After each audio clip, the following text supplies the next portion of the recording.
Welcome to the Daily Plunge. We are in the book of Job, chapter 25 and chapter 27. Yeah, we're skipping over 26. Bildad gives the last of the speeches from the three wise guys, right? And, he praises God for his sovereignty. He says you have to have reverence and awe for the Lord of the universe because he's over everything. And he establishes order and all the things of this world are under his authority and power, as it says in verses 2 and 3. Verse 4, how can a mortal man be righteous before God? How can someone who is conceived in sin, who has original sin passed on to them, how can they be righteous? There's no way for imperfect human beings to stand clean and upright before God. And then he goes on to say, the moon and sun in all their glory are diminished before God. How much less is man? And then Bildad goes on to say that human beings are nothing more than maggots and worms. And this is never the theology of Job. It's not the theology of the cross. In fact, God thinks that human beings are of such great value that he's going to give his son on the cross. It is the theology of the law that devalues human beings. So we go on to, chapter 26 talks about how the law is no saving wisdom. It's not a word of hope. It is the moral order of this world doesn't lift us up and bring us to God. We're just left naked before God. And so we get to chapter 27, Job's final word to his friends.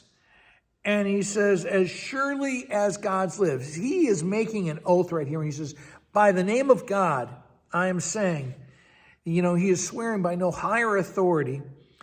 He says, God, by the name of God, I'm telling you that God is the author of my sufferings, but he's also the author of my faith. And I will never deny my integrity, he says. What he's saying is, I will never deny my faith in God and that I'm a creature relying on the blessing of God, trusting God. And so this is an affirmation of faith, not works, not his effort. And we go to verse 7. He says, may my accuser, my enemy, be like the wicked. May my adversary be like the unjust. And basically he's saying that those who are going to take it upon themselves to judge him, let them be judged by the same thing, which they don't want to be. They want to apply it to him, but they don't want to apply it to themselves. And that's the way it is with the world all the time, that the application of the law only goes so far. Goes on, verse 11, he says, I will teach you, he says to you guys are rotten theologians. I'm going to teach you about the power of God, about the ways of the Almighty that are hidden. I will not conceal. I'm going to bring them out to you.